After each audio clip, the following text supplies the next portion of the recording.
ஏற்றிய தீபம் என்றுமே சுடரிட வாழ்த்திய ரூபாய் வடிவேல் முருகா.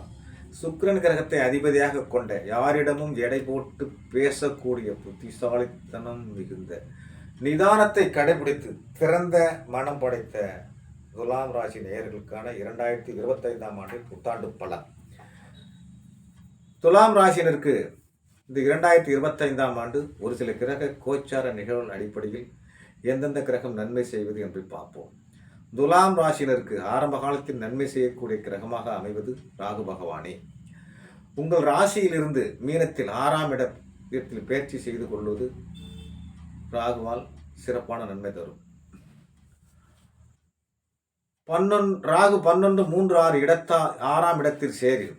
பாகுதேனும் பழமும் பாலும் பற்றற்ற தனமும் உண்டாம், ஆகும் காரியங்கள் உண்டாம், அன்னாதானமும் உண்டாம் என்கிறது ஜோதிட பாடல். இப்போ ராகு பகவான் 6ஆம் இடத்தில் இருந்து பாகுதேன் பழமும் பாலும் பற்றற்ற தனத்தை கொடுத்து அதன் மூலம் தர்மதானம் செய்ய வைத்து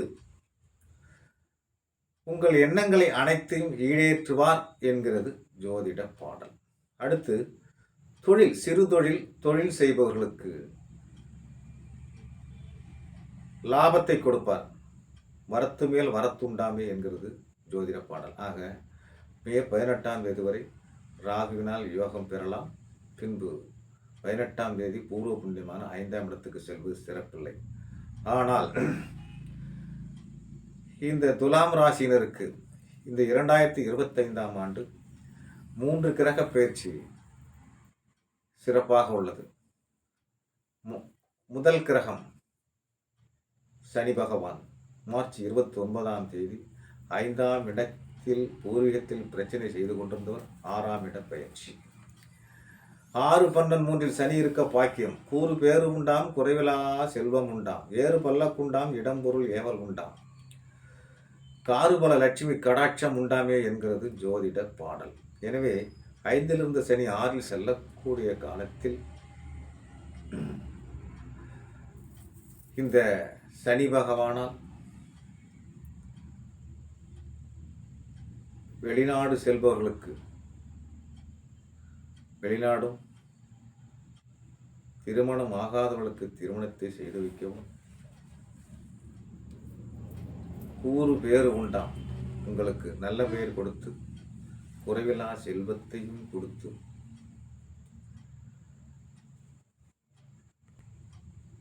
இடம் பொருள் ஏவல் உண்டாம், அக்கம் பக்கத்தில் நல்ல பெயரை வைத்து உங்களுக்கு நல்ல பெயர் கிடைக்கும் என்றும், அடுத்து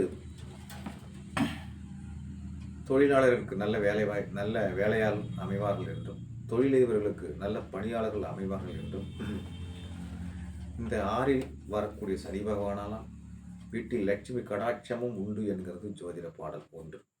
அடுத்தது 2வது கிரகம் நன்மை செய்ய வருவது இதுவரை 8ல் இருந்த குரு 9ஆம் இடம். 9ல் வந்த குரு பெரு 12, 5, 7, 9 2ன் மேவ குருவரில் செல்வம் சேரும், குதிரை வெண்கொடை தீவத்தி, தர்ம தானம் உண்டு, தாய் தந்தை துணையும் உண்டு, அருமையும் பெருமை உண்டாம், அரசர் சேவை உண்டாமே என்கிறது ஜோதிட பாடல். இந்த 9ஆம் இடத்தில் செல்லக்கூடிய குரு பகவான் செல்வம் சேரும் என்றும், அதன் மூலம் புகழ் கீர்த்தி அடைவீர்கள் என்றும், அதன் மூலம் தர்ம தானம் செய்வீர்கள் என்றும், தாய் தந்தையிடம் நல்ல பெயர் எடுப்பீர்கள் என்றும், அடுத்து உங்கள் அருமை பெருமை தெரிந்து கொள்வார்கள் என்றும், அரசாங்க வேலை முயற்சி செய்பவர்கள் மே 14 மேல் வெற்றி பெறலாம் என்றும், அரசு ஆதரவு கிடைக்கும் என்கிறது ஜோதிட பாடல்.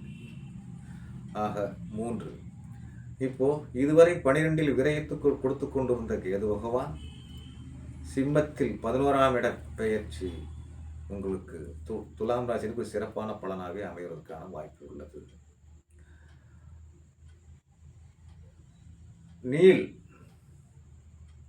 3, நீல் 6, 11 நேர் 3ல் கேது இருந்தால் தாழ்விலா பயிரும் உண்டு, தன பாக்கியம் உண்டு, சூழ் புவியெங்கும் பேராம், சொன்ன சொல் தப்பா என்கிறது ஜோதிட பாடல்.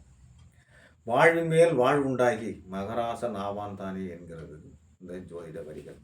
இப்போ இதன் மூலம் இந்த கேது 11ல் செல்வது மூலம் விவசாயத்தில் லாபத்தையும், தன பாக்கியத்தையும், நல்ல பெயரையும், வாழ்வின் மேல் வாழ்வுண்டாகி மகராசனாக உங்களை உருவெடுக்க மே 18ஆம் தேதி கேதுவால் யோகத்தை பெறுவீர்கள். ஆக இந்த 12 ராசிகளிலே அதிக யோகத்தை பெறுவது முற்பாதியில் ராகுவாலும் பிற்பாதியில் சனி பகவான், குரு பகவான், கேது பகவானும் இந்த 12 ராசிகளில் முதன்மையான யோகத்தை பெறுபவர் துலாம் ராசினர் என்று கூறி மற்றொரு வீடியோவில் சந்திப்போம். நன்றி, வணக்கம்.